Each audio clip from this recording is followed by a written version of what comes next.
Hello, everybody. Welcome to the i68 podcast.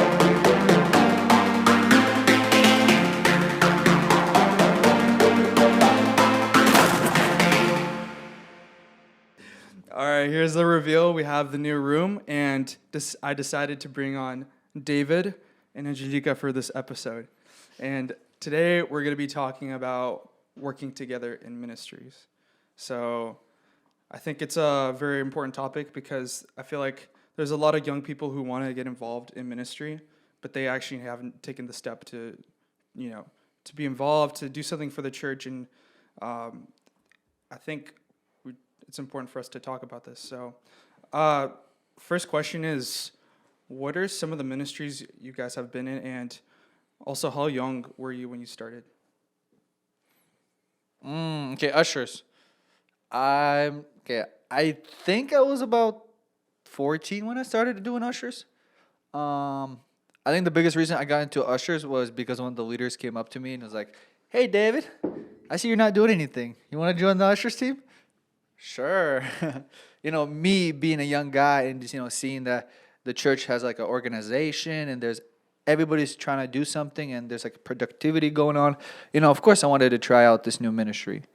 After I've been in ushers for a couple of years, and after that, I slowly transitioned into the camera team because they needed more people on the camera team. Because we got a couple more cameras at church, and we needed a kind of like a better kind of video presentation. So I've been doing a camera for about another 3-4 years, and then if you look all the way till now, it's like Kids Church, Teen Service, Media Team, all these kind of different. And I'm secretly on the worship team as well, so nobody knows that. I know. I remember. It was like a couple of months back, and we were just trying to start live streams for church, and we saw that we needed like a spot to fill, and this is also when COVID happened, so we were just trying to start, and I forgot who came up to you, but you started to live stream, and we were able to get that live stream out to people, and that's like one thing I notice is, in ministry and church, it's important to find a spot that needs to be filled and so that people can actually fulfill that spot and kind of help out in the church. And I remember when you got into that, our stream started to get better, and we started to bring more people on, like cameras. And now it has become more of like a ministry that in the tech part of our church that people can get involved, and it's like helped a lot. Yeah, the very first thing about working together in ministry is typically one guy usually has the more responsibility than the other guys. And at that moment, I mean, sure, there was other people helping out with the ministry and camera team and everything, but I was kind of like the one there most of the time, especially on those days where everybody was a little more afraid of COVID. Nobody wanted to be there. I remember we did it downstairs at our church in a smaller room for a little bit, just because, the whole audience was in there and we're doing a reconstruction.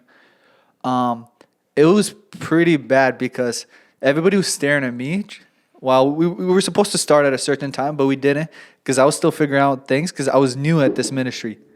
And everybody was just staring at me. And I'm like, wait, I'm trying to figure this out. We haven't started yet. And then I had to call another guy who did cameras before. And then I had to invite somebody else to help me out. And then when the team started to grow, when there started to be more people, one has an expertise in this area, one has an expertise in this area. It's got so much more easier, so much more fun. I actually started liking it a lot more than when I just started it. Part of the reason why I started doing it on my own was because I really wanted to serve. But once the team grew and more people started like contributing, it got really fun. You learn from each other and you work together, and it's very interesting. Yeah, Angelica. Yeah, you've been very quiet for. What about you? What ministries have you been in, and how old were you when you started? The very first ministry, I think it was Sunday school. I think like a lot of girls, we started helping the younger kids out, so the preschool kids. And so right after coming out, I was helping my mom out in the blessed room, which is the 2-year-olds. So I was just helping out there for a bit. So I don't know when we graduated Sunday school. I think it was around 10, 11, maybe 12. But around that age is when I did Sunday school. And then shortly after, I also became an usher. I was an usher for a while. I don't even remember how it came to be, but I did enjoy being an usher. And then I started being on the worship team. And so I was an usher and on the worship team. There's actually a little bit of a dilemma because I had to decide between two ministries just because I wasn't able to do both at the same time. But I don't know if that's relevant to this. And now there's all the different things now, including media, kids' church, all the things going on in church. A lot of us, like, in this church specifically, because we're a smaller church, a lot of us have started ministry at around the same time. Well, not around, like, at the same age, I would say. Because for me, I was also, like, around 11 when I was, like, helping out with stuff. But when I truly started to get into ministry was when I was around, like, 14, 13. Because I got offered to play at kids' church for a little bit as, like, acoustic guitar. So I started in the worship ministry, and then I kind of like sprouted out to different ministries because when you're in a smaller church and you need to like fill in gaps, that's what I noticed is you kind of place yourself in these different ministries that are here and there. So one of them being like media team, where we all started this thing because we felt like there was a need there. And then there was also, I got put up on words and lyrics I first started off in kids' church doing that, and then for youth. And then eventually, when enough time passed, I got to play for youth for electric guitar. And I think I noticed that a lot of us are all sprouted out in different ministries because we're in a small church right now. But I don't know. David and I were talking about this beforehand. I don't think it's necessarily just because we're a smaller church. I think in general, a lot of churches, not everyone is in ministry. And I think everyone is capable of being part of some type of ministry. Yeah. But David and I were saying the numbers are, it's usually about 20% of the church doing 80% of the work. So it's like a smaller amount. But I kind of got to thinking, I don't know if this is off topic, but I got to thinking about if every single person in the church involved themselves in ministry, imagine how powerful we could be as Christians. And it doesn't have to be just like media and worship. It could be like going to jail, not going to jail, being a part of the jail ministry, visiting people in jail, not going to jail. Prison ministry, stuff like that. On that point, recently the media team wasn't the media team. I feel like in a lot of bigger churches, people contribute to these big ministries thinking that these are the only options. Before the media team became the media team, it was a couple guys working together, creating ideas. Just each person shares their opinion, and we don't push it off. Like if Sam shares an opinion or idea, and I think it's pretty stupid, I'm not gonna be like, oh, Sam, no, bro, come on. No, I'll be like, I'll consider it, and then I'll see if there's fruit after it, because it comes out of his own curiosity, comes out of his talents, out of what he's good at, and when you put it together, and I think that's a really important part because each individual is different, and each individual has his own talent, and sometimes, we want to serve the church. We want to be part of the church. But in reality, you can be part of a lot of things. You could be part of economics, maybe some kind of business, maybe some kind of social circle, maybe, helping people who are in desperate need, or go to jail, helping those people in jail and sitting with them in jail. I don't know, I'm joking. Yeah. So there's that aspect as well. So there's like a lot of trust that is involved in ministry that you can't just like, if you don't necessarily agree with a person on every single thing in a ministry, you can't just like push them off. Because I'm like really guilty of this. Where I hear someone have like an idea, or maybe it's like worship, and then there's like a song list that I don't necessarily like, and I'm just like, no, I don't like this at all. But I think you kind of have to have humility and humble yourself and just go with it, because there's other people in that ministry that are put in leadership that have like way more experience and have done it for so many years that I can't even like understand like the amount of situations they've been in where trust was so key and important that it actually gave them a lot of fruit. No, a little back on that trust thing. I feel like there's like two sides to it. There's the first one where you personally hold a grudge, not a grudge, but something against a person, just Yeah. because you don't like his preference or something, and so you kind of that there's that lack of trust. And then there's another kind of scenario where that person he takes things for granted, for example, or maybe he's not faithful in different areas. Of course, it's hard to work with that kind of person because there's that lack of trust. So obviously, it's really important to have that foundation of trust with people that you can work out. Because there's a lot of situations where you come to a ditch and you're like, okay, this thing's not working out. And one of the guys in the circle that's working with you will just like back out. And you're like, you just got super duper discouraged. But if you guys are all in it together and there's that foundation of trust and you guys know you guys can rely on each other, even though you guys are in a ditch, you somehow, I don't know, how do you get out of a ditch? You put each other on the necks and then climb over, whatever those weird activities. On that point, I think that's actually where teams, because that's what a ministry is essentially, like a lot of teams working together. The way they grow is only when they have some sort of challenge come their way. I mean, in general, with people, of course, but in a team, when there's a hardship, No pain, when no there's gain. some sort of obstacle, and that's when you really see people get tested. That's when you see how people react to each other. And that's when you see some people even leave.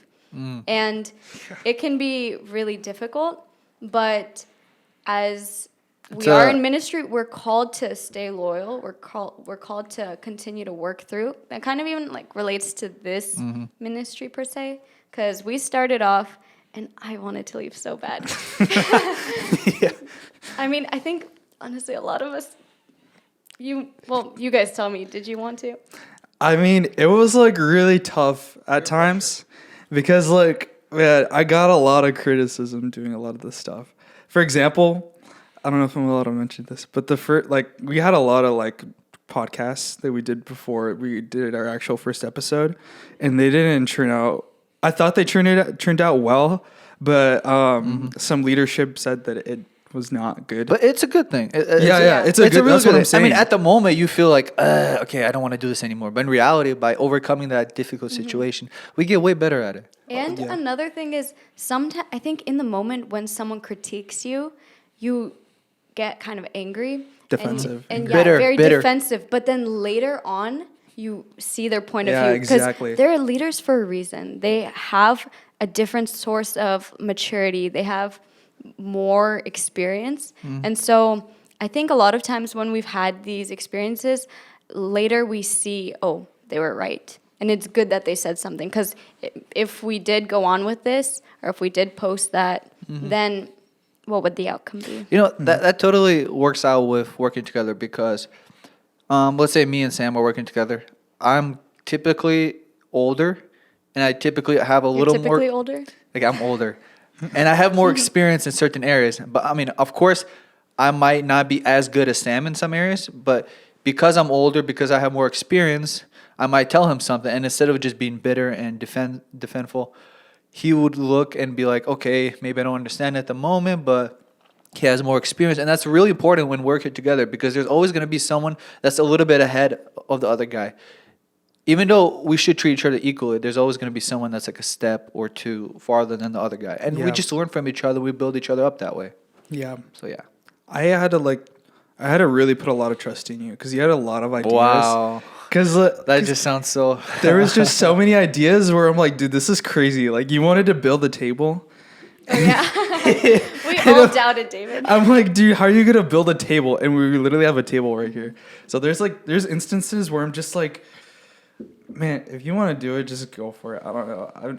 If it works out, it works out. If it doesn't, then I'm just, But a lot of the times you have like the crazy ideas, and I try to go simple. More reserved. Yeah, I'm more reserved, and I'm just like, You see, I mean, maybe I have those crazy ideas and I have the desire to do them, but having you near me is actually very great, because if you would have been like, "Yo, David," I feel like this I'm interfering something.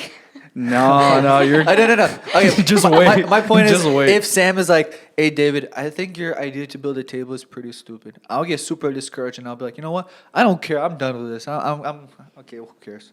But no, like even though maybe you don't think my idea is the best, you still are willing to push me and still be that kind of support on the side. Yeah, for sure. So that's very helpful. And that's not just for the table. Okay, that table's a small thing, but like there's bigger areas where I really need that kind of like support, side support. Yeah.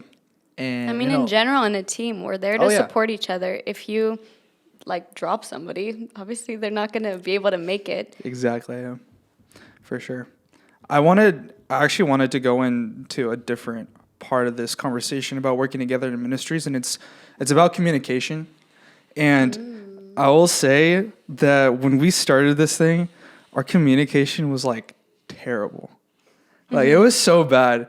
And I remember when we had more members come in, it was David, it was you, Angelica, and it was me, and then it was Vlad, and we would get together, talk about what we're gonna do, some plans we had, but sometimes we would say something, and later on would be like, oh wait, I thought we are gonna do this. No, I thought we are gonna do that, and it ended up not working in our favor at all. In general, well, the way we were talking was just a mess in general. We were Yeah. we were all spitting out ideas, and I feel like we weren't listening to each other because we would almost disregard what someone else said to put our own point of view in. Yeah. And instead of staying on one topic and kind of expanding it, even if we don't see it the same way, we would just go into our own topic. And so it would cause for these really long meetings. Oh my goodness, they're like 2 very hours pointless that got nowhere.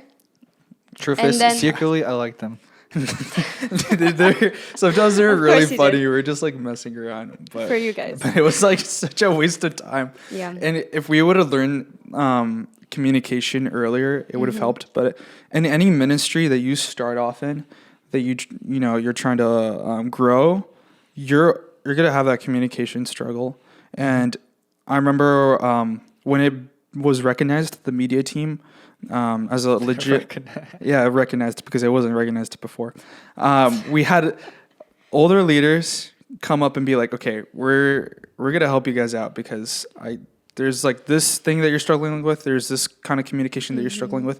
We're gonna put borders around this, and we're gonna kind of control Yes, it." that was so good. Yeah, part of doing a ministry and just getting involved and working together, you kind of. It's not that you just want to be part of a ministry itself. I mean, it could be part of the reason, but a lot of it is just because your desire to serve. And when you kind of show that initiative, like we started the media team, and we didn't have an exact purpose. Yeah, and that was part of our communication. We kind of we had to figure it out together. Yeah. And eventually we got that purpose, and it's just because of our will to serve and just be involved. I mean, of course, there were some people that wanted to leave, but I'm joking. Okay, well, it was because of our long, pointless meetings. Yeah, but no, I get it. As That you was were, tough, man. When you were saying the purpose, I think especially ministries are different from regular things. We're not just a basketball team. We're not just a team trying to win something. I mean, we would have ideas that were kind of just pointless. They could be funny. Maybe it seems interesting, but it wouldn't have a purpose behind it. And then now we realize, okay, if we make a podcast, if we make a video, if we do something, let there be purpose behind it, and let it bring people to Jesus, or let people's eyes be open, just so it's not something that's thrown out there and something simply used. Yeah, that's something Dennis, our youth pastor, was really trying to nail in, because before we would have skits. They were cut up on our YouTube channel from youth camp, and they were funny, and they were cool to like reminisce and like look back at the older youth camps, but they didn't really spread the gospel or any way, or it didn't really help us in any way. So we decided to take our channel in a different turn, and that's kind of why we started this podcast, is because we wanted to do more on the channel, but we wanted to have like a purpose behind it. So I'm glad we did. I want to talk about something a little more negative with ministry. Okay, we can finish here. No. Can you have ambition with your involvement in ministry? Short answer, no. But I want to. Wait, what do you No, mean ambition? Can you, or should you? Should you have ambition? I don't think you can have ambition. Can you define ambition? I mean, like if you're trying to make money off your ministry, or Like you're trying to look better in front of people, It's like because you of your join ministry. ministry more for a selfish reason. So selfish ambition. Sure, yeah, yes. Because I feel like ambition can be good. No, like It could be. it's like a want to grow. No, I could have the definition wrong. Yeah. Maybe. I feel like when it's used, maybe it's just me, maybe I didn't define it reasonably, but I think for me, when I think of ambition, I think it's more of a negative connotation. But I'm not, especially with ministry and church. Well, it's more like a me kind of thing. Yeah. So maybe selfish ambition is a better way of putting it. But Here, just one. I feel like this is a really important point with working together. Is you have to be ready to be sacrificial, because yeah, there might be a point. I know a lot of people who've been in ministries for years, and it takes up a lot of time, a lot of your effort. And, they have this maybe some kind of moments where they just want to leave. Yeah. And just don't do it anymore, or just do it less. And it's because you have to learn how to be sacrificial. And if you're going in with ambition, That's a good you're point. eventually going to be with someone that will not. You're going to have to be sacrificial, not ambitious with them. And I think that's super important, because I can ask many people to help me out with something, and if they're not sacrificial, there's no way they're going to help me. that's true. And I personally know a lot of people like that. And I think that's like one of, if you're working with someone and you know that they're not sacrificial, it's going to be very tough down the road. For sure. I've seen this happen on, not in our ministry specifically, maybe it's happened before, but there's a lot of instances on the worship team where there's a lot of ambition. Someone who's very skilled, knows their instrument very well. They can sing. They can do so many things. But I remember I was watching a sermon that our worship leader sent us. He said to pick a couple, and I picked this one by Jonathan Stockstill. And there was this guy who tried out for Bethany Church, and he was very ambitious. He was very talented, but he was saying that he was like doing it for more of a selfish gain, in his words. And I think He said it himself. yeah, he said it himself. So, but I think he said that he'd rather have someone who's less skilled, who doesn't know as much, but has a heart for God, than someone who's only about himself, even though he's very talented. So that's like one thing I've noticed is that doesn't have room in ministry. It's all about sacrifice. Yeah, but it is hard, I will say. Now that I'm in college especially, and I think for people when they start to get jobs, you begin to kind of really want to stop sacrificing. Yeah. It becomes really hard when you get less time. And as young people, that's when we're supposed to have the most time, and that's when we're supposed to sacrifice ourselves the most. But then there just comes a point when you do have more responsibilities and less time, it becomes really hard. And I think that's when God does test you a lot. Yeah. And he asks, like, are you still willing to serve for me? Are you still willing to do this for me? Because a lot of times, as you said, like, our selfish thoughts begin to take over. And partially it's serving when you have free time, because if you're not serving when you have free time, there's no way you're serving Yeah. when you don't have free time. Yeah, for sure. I would say that I have a lot of time that I wasted, and it could have been put to better use. I think that's apparent for everyone. I agree. Because, like, if you think about it, when I was 16 all the way up to right now to 18, I had a lot of free time, but I didn't necessarily spend it the best way.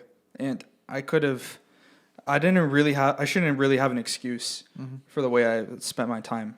And I think one way of, spending your time wisely is towards God and ministry and people, and kind of, I think that's an emphasis that young people should have in their lives. So yeah, I kind of wanted to go into this question real quick before we end, but what is the importance of encouragement? And have you ever felt discouraged at a moment in ministry? And has anyone ever encouraged you and it's like brought you up in ministry? I feel like it's about to get very cheesy. What's your story? It's kind of hard to remember.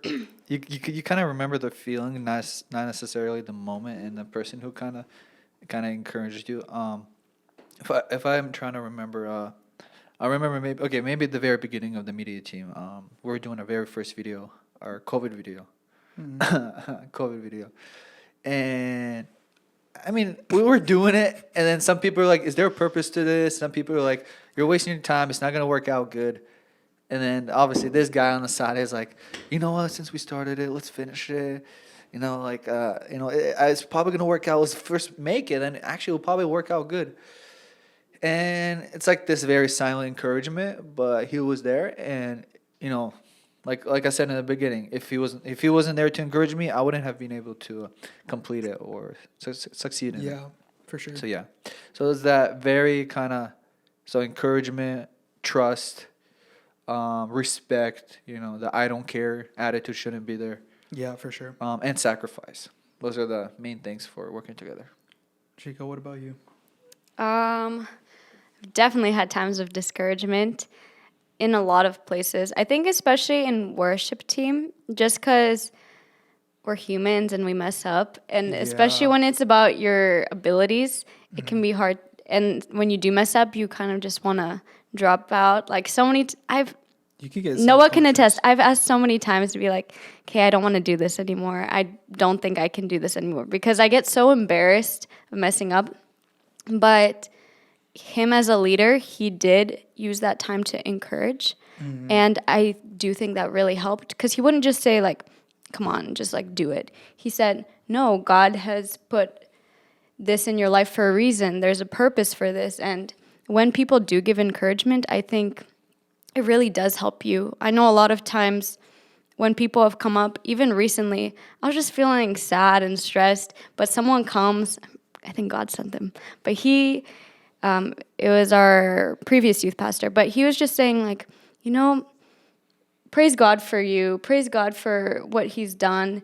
And it kind of just, not in a prideful sense, it's not like they're just bragging about you, but it makes you feel, I don't know, it's a new, just makes you feel better. Yeah, for sure. Helps you in the run. Yeah. For me, I noticed when leaders have taken me out on the side, talked to me, and told me, you know, hey, I don't see that this is like going well with you.